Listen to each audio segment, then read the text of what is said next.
Let's start. Chikoo का hello. Hello. कैसी हो आप सब? बहुत देर के बाद हम मीट कर रहे हैं। घर में बड़ी प्रॉब्लम चल रही थी, तो पहले थोड़ा मेडिकल इशू हो गया था। मैं गिर गई थी, मेरी बोन टूट गई थी, बैक बोन। तो अभी भी स्ट्रगल कर रही हूँ उसी बोन के साथ। और उसके बाद मार्च में पापा की डेथ हो गई थी। तो मैं हिंदी इसलिए बोल रही हूँ क्योंकि मेरी डोगरी प्रॉपर तो है नहीं है।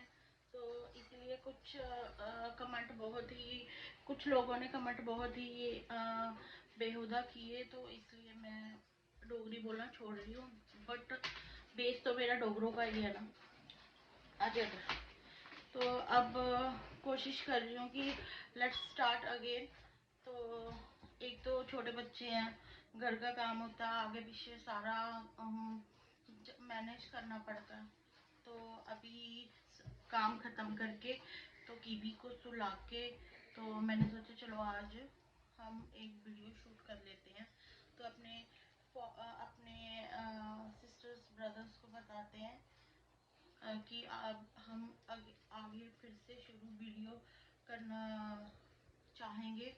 तो आई होप कि आपका हमें सपोर्ट मिले। जैसे कि आप देख रहे हो चीकू कितना एक्साइटेड है। तो चीकू हमेशा ब्लॉग्स देखता है। तो चीकू जो सौरभ कौन है? सौरभ जोशी। आपने तो सौरभ जोशी की ब्लॉग्स देखी हुई होगी।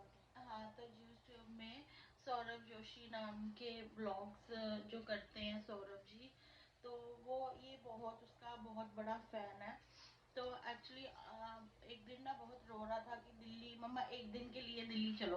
तो मुझे ना एक्चुअली पहले सोच भी आई कि बच्चा कितना मीन्स के किसी के साथ मीट करने के लिए रो रहा है। और हंसी भी आई कि कहता है एक दिन के लिए चलो। एक दिन क्या, एक दिन रात हमें तो फ्लाइट में ही हो जाता है। तो कहता दिल्ली चलो। जब भी अब अगेन हम इंडिया आएंगे तो फिर आई होप इसको मिलाना है सौरभ जोशी से।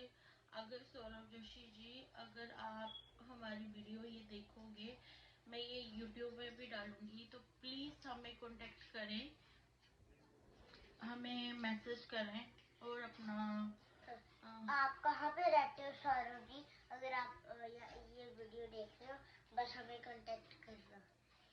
देखा कितना एक्साइटेड है। बट अभी तो नहीं जा सकते। मेरे डैडी को पहले तो डैडी जी को बड़ा मिस करती हूँ, जो दिन रात याद करते करते तो मैं जब डैडी जी की डेथ हुई थी याद करते करते ट्रॉमा में ही चली गई थी। जब इंडिया से होके आई, जब जा रही थी तभी डिप्रेस हो गई थी बहुत ज़्यादा। तो जब वापस आई तो मुझे लगा नहीं था, क्योंकि मैं 2 महीने मम्मी के साथ स्पेंड कर आई थी। तो मुझे एक्चुअली लगा नहीं था कि मैं घर आके मतलब कि पापा की डेथ के कारण हम मैं ट्रॉमा में जा सकती हूँ, लेकिन चली गई थी मैं। एक्चुअली मैं इमोशनल टाइप की बहुत हूँ, तो मैं बहुत ट्रॉमा में चली गई थी। अभी भी कुछ टाइम ऐसा आता है कि ट्रॉमा नहीं, कोमा में गई थी मेरी मम्मी। कोमा वो होता है बेटा, ट्रॉमा बोल रही है मम्मी मेरी। तो कोमा वो होता है जो लेटते हैं ना, जो सिर्फ सोते रहते हैं, बस उनकी बॉडी मूव नहीं करती, बट उनका दिमाग वो जागा होता है, सुन सकते हैं वो सब कुछ, उसको बोलते हैं कोमा। तो लेट्स सी, अगेन शूट करते हैं। पहले मैं अपने डैडी की बात बता रही थी आपको। जब भी मिस करती थी तो बहुत रोती रहती थी। डैडी की वीडियोस मैंने कुछ सेव कर रखी हैं, जो जैसे डैडी की अर्थी को लेके जा रहे हैं, जैसे शमशान में डैडी जी को अग्नि दे रहे हैं, तो वही बस सारा दिन वही देखती रहती थी। और रोती रहती थी, ना बच्चे संभाले जा रहे थे ना घर। और सबसे पहले एक बात बतानी है, जब मैंने अपने ब्लॉग्स शुरू किए थे बनाना, तो कहते हैं ना कुछ लोग होते हैं, कईयों को किसी की मीन्स की पछता नहीं है कुछ किसी को आगे जाते हुए देख के। तो जो नेगेटिव एनर्जी होती है ना वो बहुत आ गई है मेरे घर में। तो कुछ मीन्स कि मेरी फैमिली ने बोला है कि मुझे ब्लॉग्स नहीं करने चाहिए, कि कुछ लोग बहुत ही नेगेटिविटी नज़र होती है तो जो खा जाती है, उसी कारण वही इशू हुआ था मुझे फैमिली में। तो उसी कारण मैंने ब्लॉग्स बंद किए थे।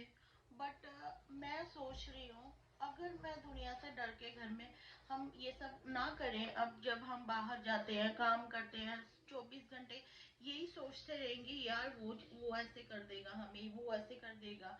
कभी ये जादू टोना भी होता है, लोग सोचते हैं, कुछ लोग सोचते हैं नहीं होता और कुछ लोग सोचते हैं होता है। बट पहले हम भी नहीं मानते थे, मैंने भी नहीं माना था, लेकिन जब से मैं 2 बार इंडिया से